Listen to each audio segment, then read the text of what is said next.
Hi friends, అందరికీ నమస్తే. Welcome back to Saraswati activities YouTube channel. నా పేరు సరస్వతి. అందరు ఎలా ఉన్నారు? బాగున్నారు కదండి. నేను కూడా ఏదో ఇలా ఉన్నానండి. అందరికీ గుడ్ ఈవినింగ్ అండి. ఇప్పుడైతే ఈవినింగ్ అనమాట. ఉదయం పూట వెలిగించిన దీపాలు కాదవి వాకి దగ్గర వెలుగుతున్నాయి కదండి. సాయంత్రం ఇప్పుడు టైము 7 గంటలు అయిందనమాట. కార్తీక మాసం అంటేనే స్పెషల్ కదండి. దీపాలకు స్పెషల్. దీపావళి పండగ తర్వాత ఇక కార్తీక మాసం అంతా దీపాలు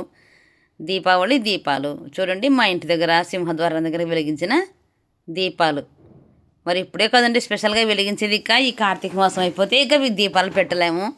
చాలా సంతోషంగా కూడా ఉంటుంది. మనకు కూడా మనసు సంతోషంగా హాయిగా ఉంటుంది. చూడడానికి బాగుంటుంది, మనకు కూడా చాలా బాగుంటుంది. చూడండి, ఇక్కడ మా ఇంటి పక్కన ఇలా పక్కన చిన్నగా సందు మాదిరి ఉందన్నమాట. ఇక్కడ మా తులసమ్మ ఉంది చూడండి. తులసి కోట దగ్గర కూడా దీపం వెలిగించేసి అమ్మవారికి కూడా పూజ చేసేసాను. ఇంకా పక్కన కూడా ఇంకా తులసి చెట్టు, ఇంకా వేరే చెట్లు ఉన్నాయి చూడండి. ఇలా చక్కగా అయితే దీపం వెలుగుతుంది. తులసి చెట్టు అయితే చాలా బాగుందన్నమాట. ఇప్పుడైతే ఇంకా తర్వాత మళ్ళీ ఇంకెలా ఉంటుందో చూడాలి. ఇంకెందుకంటే తొందరగా తులసమ్మ అనేది ఎక్కువగా ఉండకుండా ఉంటుంది చాలా ఇళ్ళల్లో కూడా. అందుకని అక్కడ చూడండి, మా ఇంటి వెనక ఈ సందులోని మా ఇంటి వెనక ఇల్లు ఉంది. వాళ్ళ ఇంటి దగ్గర కూడా ప్రతిరోజు కూడా వాళ్ళు కూడా దీపాలు వెలిగిస్తున్నారన్నమాట. ఎంత బాగా వాళ్ళు కూడా వెలిగిస్తారు. మాకన్నా ముందే వెలిగిస్తారు వాళ్ళైతే. ఇంకొక గంట ముందే వెలిగించేస్తారు. ఇక్కడ చూడండి, మా ఇంటి దగ్గర చిన్న ముగ్గు ఉంది. మేము రోజు కూడా ఇలా చక్కగా కలర్తో ముగ్గు వేస్తాం అనమాట. స్థలం పెద్దగా లేదు, చిన్నగా ఉంది కాబట్టి మనం రంగులు కలుపుకుంటాం కదా సంక్రాంతి పండగకు. అలా కలిపినప్పుడు రంగులు అలాగే ఎక్కువగా ఉంటాయి కదా. మేము ఎలాగో సంక్రాంతి పండగకి రంగులు వేయము ముగ్గు అనమాట. పండగ లేదు మనకు కాబట్టి రోజు వేసేస్తాం అనమాట. ఇంకా పండగ చేయము కదా అని రంగులు రోజు వేసేస్తాం. అదే అనమాట సంగతి. ఇప్పుడు చూడండి, ఇది ఏం పిండి అనుకుంటున్నారా? తమ్మనలో ఉంది. ఇంతోటి పిండి చూపిస్తున్నాను. ఇది శనగపిండి అండి. ఇదైతే శనగ బ్యాళ్ళు తెచ్చి వాటిని జల్లించి బాగా జల్లెడ పట్టి చాటలు వేసి చెరిగి శుభ్రం చేసేసి వాటిని ఒక 2 రోజుల పాటు అలా గాలికి ఆరబెట్టేసాను అనమాట. గాలికి ఎందుకు అనుకుంటే ఎండలు ఉండదు కదండి. మళ్ళీ ఇప్పుడు ఎండ ఉండదు, వర్షాలు వస్తున్నాయి, చల్లగా చలి ఉంటుంది.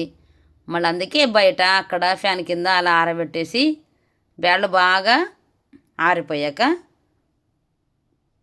గోధుమలు, జొన్నలు పిండి పట్టించే మిల్లు ఉంటుంది కదా, మళ్ళీ ఆ మిల్లులో అయితే పట్టించుకొచ్చిన పిండి అనమాట. ఇక్కడ చూడండి, సామాన్లు చూపిస్తాను. ఎందుకు అనుకుంటున్నారా? సామాన్లు అనమాట. మా టబ్బు నిండా సామాన్లు చూడండి. ఇప్పుడే అన్నీ తోమేసాను అనమాట. ఇప్పుడంటే ఇప్పుడు కాదు, పూజ చేయక ముందు తోమేసాను అనమాట. అన్నీ కడిగేసి, లేకుంటే గలీజు అంతా ఉంటుంది కదండి. అక్కడ చూడండి, సీటు కనిపిస్తుంది. అది దేవుని గది అనమాట. పూజ కూడా ఇప్పుడే అయిపోయింది, ఇంకా తీయలేదనమాట. నైవేద్యము అన్నీ దేవుని దగ్గర పెట్టింటాం కదా, అవన్నీ అలాగే ఉన్నాయి. ఇక్కడ చూడండి, ఇవైతే వంకాయలు. ఈ వంకాయలని మీకు కూడా తెలుసు. ఏమంటే చెప్తున్నాను నేను. ఈ వంకాయలతో ఏం చేస్తున్నానంటే, వంకాయలతో టేస్టీగా మంచిగా గుమగుమలాడే సూపర్ టేస్ట్గా ఉండే వంకాయ బోండాలు ప్రిపేర్ చేస్తున్నాను. ఇవి చూడండి ఎంత బాగున్నాయో. బోండాలు చేయడానికి వంకాయలు అయితే మనం మామూలు డైలీ చేసుకునే వంకాయలు కాదు. ఇవైతే పొడువుగా వైలెట్ కలర్లో ఉన్నాయి కదా. మళ్ళీ వీటితో నేను ఈరోజు అయితే వంకాయ బోండా చేస్తున్నాను. నేను ఎలా చేస్తున్నాను, ఎంత బాగుంటుందో అది అనేది చూపిస్తాను చూడండి. ఇంకా పిండి ఇంకా డబ్బాలో ఎత్తాలన్నమాట. ఎత్తలేదు, అక్కడ సామాన్లు ఉన్నాయి కదా, అందులో ఎత్తాలన్నమాట. ముందుగా ఇలా ఒక గిన్నె తీసుకొని ఆ బౌల్లోకి బియ్యపిండి ఒక స్పూన్, పెద్ద ఇది టేబుల్ స్పూను, టీ స్పూన్ కాదు టేబుల్ స్పూన్ నిండా బియ్యపిండి వేసేసాను, ఒక టేబుల్ స్పూను. తర్వాత వచ్చేసి ఇంకా మనకు కావాల్సినంత 4 స్పూన్లు 5 స్పూన్లు శనగపిండి అనమాట. ఇంకా ఇక్కడ చూడండి, ఒక పక్క అయితే అన్నం పెట్టేశాను. ఇప్పుడు నేను మొహం కడుకోవడానికి వెళ్ళక ముందు బియ్యం నానబెడతాను అనమాట. బియ్యం నానబెట్టేసి అన్నీ క్లీన్ చేసుకొని ఇంట్లో కొంచెము ఏమైనా సర్దేది ఉంటే సర్దుకొని మొహం కడుక్కొని వచ్చి రెడీ అయ్యి పూజ చేసేసరికి బియ్యం బాగా నానంటాయి. ఇంక ఇప్పుడు అన్నం పెట్టాను అనమాట. ఈ పిండి ఇప్పుడు మళ్ళీ పిండిలోకి వద్దాము. అన్నం చూసి వచ్చాను కదండి, అది మళ్ళీ మాడిపోతుందేమో అని చూశాను అనమాట. ఇందులో చూడండి, సగం స్పూను వాము, చిటికెడు సోడా పొడి, తగినంత ఉప్పు వేసేసాను. వేసి కొద్దిగా నీళ్లు పోస్తున్నా చూడండి. ఇంకంతే, ఇంకేం వేరే అవసరం లేదనమాట. కొద్దిగా నీళ్లు పోసి పిండి కలుపుకోవాలి. ఇంకా ముందు వంకాయలు తీసుకొని వాటిని శుభ్రంగా నీట్గా కడిగేసి ఈ విధంగా నూనె వంకాయ చేసేటప్పుడు మనం ఎలాగైతే నాలుగు వైపులా ఘాట్లు పెడతామో ఆ విధంగా అయితే కట్ చేశాను చూడండి. నేను ఇప్పుడు కనిపిస్తున్నాను, అందుకే ప్రత్యేకంగా హాయ్ చెప్తున్నాను అందరికీ. నైటీ వేసుకున్నాను, బాగోదు కదా ఓకే ఓణి ఏదంటే అది పాతది వేసుకుంటాను నేనని రాలేదనమాట వీడియో ముందుకు. మళ్ళీ ఉండిలే ఆ పైన దాకా కనిపిస్తాను కదా, సరిపోద్దులే డ్రెస్ పైన ఓణి వేసుకున్నట్టుగా ఉంటుందని మళ్ళీ నేనైతే ముందుకు నేను కూడా వచ్చేసాను అనమాట. ఇంకా నేను కూడా కనిపించేలాగైతే షూట్ చేసుకుంటున్నాను అనమాట. అంటే మా సెల్ ఫోన్ని సెట్ చేశాను అనమాట. ఆ విధంగా నేను కూడా కనిపించే మాదిరి. చూడండి ఆ కట్ చేసుకున్న వంకాయలు శుభ్రంగా కడిగి వాటిని అలా 4 వైపులా నూనె వంకాయ చేసేటప్పుడు ఎలాగైతే కట్ చేస్తామో మనం స్టఫింగ్ పెట్టడానికి కోసం ఆ విధంగా కట్ చేసి నూనె పెట్టేసి స్టవ్ పైన బాండీలో బోండాలకు కావాల్సినంత ఆయిల్ అయితే పోసేసి ఆ కట్ చేసిన వంకాయలు తీసుకొని ఆయిల్లో వేసేసాను చూడండి. అన్నీ కూడా ఆయిల్లో వేసేసి ఒక 2 నిమిషాలు బాగా అటు ఇటు దాన్ని అయితే వాటిని వేయించాలన్నమాట. అవి ఎక్కువ శబ్దం చేస్తూ చిటపటలు అంటూ ఉంటాయి, తడిగా ఉంటాయి కదా, చిటపటలు అంటూ ఉంటాయి. జాగ్రత్తగా కొంచెం దూరం నుంచి చేసుకోవాలన్నమాట. మనకైతే అలవాటే కదండి, ఇక చాలా సంవత్సరాల నుంచి వంట చేసి ఉంటాము, ఎక్స్పర్ట్ అసలుకి మనం ఇంక అందరము. ఆడవాళ్ళు అంటే వంట చేసే ఆడవాళ్ళు, రాని వాళ్ళు చిన్నపిల్లలు అంటే భయపడతారు అనుకోవడానికి. ఇంకా జాగ్రత్తగా వాటిని తీసేయాలన్నమాట. వంట రాని వాళ్ళైనా సరే వచ్చిన వాళ్ళైనా సరే చూసి నెమ్మదిగా నేర్చుకోండి. అన్ని లాంటి మంచి మంచి వంటలు ఉంటాయి, కొంతమంది చేస్తూ ఉంటారు నచ్చిన వాళ్ళవి. చూస్తూ ఉండండి, ఫాలో అవ్వండి మన ఛానల్ని కూడా. చక్కగా ఇలా మంచి మంచి వంటలు చెప్తూ ఉంటాను నేను కూడా అండి. ఇలా చూడండి 2 నిమిషాలు అలా బాగా అటు ఇటు వాటిని అలా ఫ్రై చేసేయాలన్నమాట. తీసేసాను ఇంకా 2 నిమిషాలు, ఎంత 1 నిమిషం లేదా 2 నిమిషాలు అంతే, ఎక్కువ పెట్టకూడదు. మళ్ళీ మెత్తబడిపోతాయని ఉంటాయి ఎక్కువ పడితే గన, ఎక్కువసేపు పెడితే.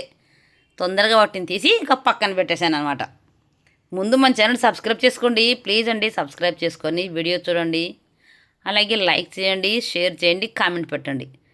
ఇప్పుడు చూడండి ఇందాక నేను కలిసి పెట్టుకున్న పిండిలోకి ఒక్కొక్క వంకాయ ఉంది కదండి, వేయించిన వంకాయ దాన్ని తీసుకొని ఆ పిండిలో బాగా అద్దాలి, ఫుల్గా పట్టాలన్నమాట పిండి దానికి. కింద పైన అంతా పట్టాలని నేనైతే ప్రయత్నం చేస్తున్నాను చూడండి. ఎందుకంటే తర్వాత పిండి మళ్ళీ వేస్ట్ అయిపోతుంది మిగిలితే, ఇంకా మళ్ళీ దాంతో చిన్న చిన్న మిరపకాయ బజ్జీలు వేయాలి. అంతెందుకు అని నేను బాగా దాన్ని కలుపుతున్నాను అనమాట. ఒక్కొక్కటిగా తీసి దాన్ని నెమ్మదిగా పట్టుకొని ఆయిల్లోకి వదిలేసేయాలి. ఎగ్ బోండా ఎలా ఉంటుందో అంగచ్చు అలాగే దాన్ని నిండా నింపుకొని మనం వేయాలన్నమాట.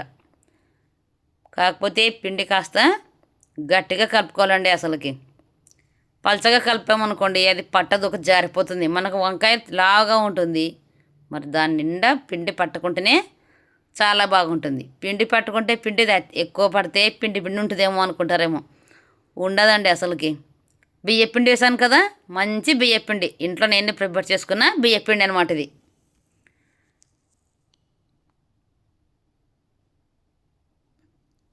ఇలా తనకలాడుతున్నాను చూడండి. నేనైతే పిండి వేస్ట్ కాకుండా, వంకాయ పలచాగా రాకుండా వేస్ట్ అవుతుందని జాగ్రత్తగా దాన్ని నింపి మరీ వేసేస్తున్నాను బోండాలు.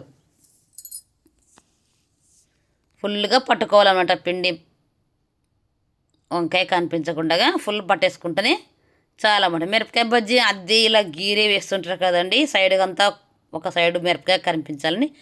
అలా కాకుండా పిండి బోండా నిండా పట్టుకుంటే బాగుంటుందన్నమాట.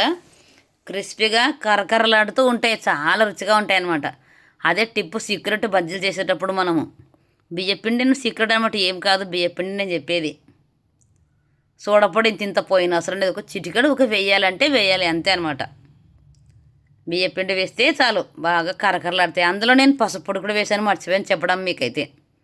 పసుపు పొడి వేస్తే మంచి కలర్ఫుల్గా ఉంటాయి, చప్పగా ఉంటాయి. ఇంకా కారం పొడి ఏదేదో మసాలా పొడి అవన్నీ ఏమన్నా వేయాలేమో అనుకుంటారేమో, ఏం అవసరం లేదండి, తర్వాత చెప్తాను దీని సంగతి. దీనికి ఇంకా ఏమేమి చేయాలో. బోండాలు అంటే స్టఫింగ్ చేస్తాం కదండి, మళ్ళీ అందుకే అనమాట. ఏం అవసరం లేదు దీంట్లో, ఇప్పుడైతే ఒట్టిదే అనమాట, ఒక కలపడమే అంతే. ఏం లేదు, ఒక సోడా పొడి, ఉప్పు, వాము వేసుకుంటే కూడా చాలన్నమాట, చాలా బాగుంటాయి. వాము అస్సలు మర్చిపోకుండా ఖచ్చితంగా వేసుకోండి. కొంచెం ఎక్కువ తిన్నారనుకోండి ఒక్కొక్కసారి 2 తినే బదులు 5 తిన్నారనుకోండి ఏమీ ప్రాబ్లం రాదనమాట. శనగపిండి తింటే చాలా మంచిది. నేను ముందు సబ్స్క్రైబ్ చేసుకోండి మన ఛానల్, నేను చెప్పాను సబ్స్క్రైబ్ చేసుకొని చూడండి. మంచి ఆధ్యాత్మికతతో కూడిన టిప్స్ ఉంటాయి. అంటే ఏంటో తెలుసా? శనగపిండి అంటే ఏంది? బృహస్పతికి సంబంధించిన గింజ అనమాట. అవి ధాన్యము. శనగలు అంటేనే శనగపిండి ఎక్కడి నుంచి వస్తుంది? శనగబ్యాళ్ళు శనగపప్పు 2 ఒకటే. చూడండి, బోండాలు మంట చిన్నగా పెట్టేసి బాగా తిప్పుతూ పైకి కిందికి అంటూ అటు ఇటు కదులుస్తూ మంచి రంగు వచ్చే వరకు బాగా డీప్ ఫ్రై చేయాలి. వాటిని బాగా ఎర్రగా అయిపోయి తీసి పక్కన పెట్టి, ఎర్రగా అంటే ఎర్ర కాదండి, మంచిగా వేగాలన్నమాట. అంతే, మనకు తెలుస్తుంది కదా అప్పుడే ఎంతవరకు అయిందని. అలా తీసైతే పెడుతున్నా చూడండి పక్కన. నేనైతే మధ్యలో ఆపేసాను టాపిక్, మళ్ళీ చెప్తాను.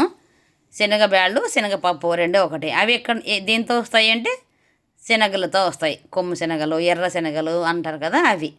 మరి అవి గురువారం రోజు అంటే బృహస్పతికి సంబంధించిన వారం. ఆ బృహస్పతికి మనం నైవేద్యంగా పెట్టే ధాన్యం ఏమిటంటే శనగలు.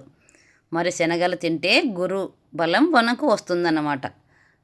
శనగలు తింటే గ్యాస్ ట్రబుల్ వస్తుంది, ఆ ట్రబుల్ వస్తుంది, ఏం కాదు. శనగలు తింటే గురుబలం వస్తుంది. గురువు అనుగ్రహం మనకు ఉండాలన్నమాట. ఇంకా దాంతోపాటుగా మన లైఫ్ కూడా బాగుండాలి. బాగలేదు, టెన్షన్లు ఉన్నాయి, అవి ఉన్నాయి, ఏదో సమస్యలు ఉన్నాయి, మన చుట్టూ ఉన్న వాళ్ళు ఈర్ష్యపడుతూ దిష్టి పెడుతూ, శత్రువులు అంటారు దాన్ని, శత్రువుల పీడ ఎక్కువగా ఉందంటే ఇంకా గ్యాస్ ట్రబుల్ వచ్చేస్తుంది. తప్పదు, ఇంకేం చేయలేం. అంతెందుకు, ఇప్పుడు నాకే గ్యాస్ ట్రబుల్ ఉంది. బాధపడి ఏడుస్తూ సమస్యలు, సింగిల్ పేరెంట్సు, భరించలేని సమస్యలు ఉంటాయి. ఎవరికి చెప్పుకోలేము. చెప్పుకుంటే మనమే చులకనైపోతాం, తక్కువైపోతాం. బంధువుల్లో అసలు చూస్తే భరించలేని వాళ్ళు ఉంటారు. ఒక్కరే ఆడవాళ్ళు చేస్తున్నారు కదా, బతుకుతున్నారు కదా అని. చాలా ఉంటాయి ఇలాంటివి, తెలిసిన వాళ్ళు ఉంటారు. ఇంకా అలా దిష్టి అలాంటివి తగిలినప్పుడు కూడా మనకు హెల్త్ ప్రాబ్లమ్స్ అయితే వస్తుంటాయి అన్నమాట. అది సంగతి అండి, నాకు తెలిసిన సంగతి. 100% నిజం అయ్యే సంగతి నేనైతే చెప్పాను అనమాట. ఇది ఇక చూడండి, మన బజ్జీలు బోండాలు చూడండి రెడీ అయిపోయాయి. నవనవలాడే పొడుగు వంకాయలతోటి అయితే బోండాలు అయితే రెడీ చేసేసాను చూడండి. ఇన్ని మాటలు చెప్పాను, కొంచెం బుర్రకెక్కుతున్నాయా లేదంటే నేను చెప్పేది ఒక బోర్ కొట్టిస్తున్నాను. ఎలా ఉన్నాయి కామెంట్స్ పెట్టండి ముందు, ఖచ్చితంగా కామెంట్ బాక్స్లో కామెంట్ పెట్టండి. చూడండి, ఇన్ని బోండాలు వచ్చేసాయి. నేను 3 వంకాయలతో చేశాను అనమాట. ఇంకా బోండాలు అంతే. ఇంకొక వంకాయ ఉంది, ఇంకా పెద్దది అలాగే ఉంది. చిన్నది ఒకటి బుడ్డిది ఉండింది, చిన్నది. ఆ చిన్నదంతో ఆ చిన్న బోండాలు వచ్చాయి. ఇంకా 2 వాటితో ఇంకా అవి వచ్చాయి చూడండి.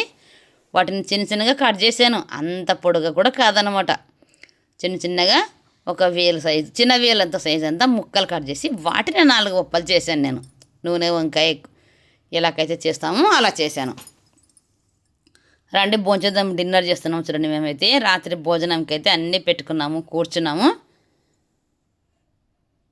ఇవన్నీ బోండాలు వచ్చేసాయి చూడండి. ఇప్పుడు వీటిని స్టఫింగ్ చేద్దాము. ఇది స్టఫింగ్ మసాలా. ఈ మసాలా చూపించలేదు కదండి మీకు. అవును, చూపించలేదండి. ఎందుకంటే నేను ఇది ముందే చేసి పెట్టాను అనమాట. ఇది చేసేటప్పుడు వీడియో తీయాలనే ఐడియా అయితే నాకు లేదనమాట. తర్వాత అయితే తీయడం మొదలు పెట్టాను అనమాట నేను.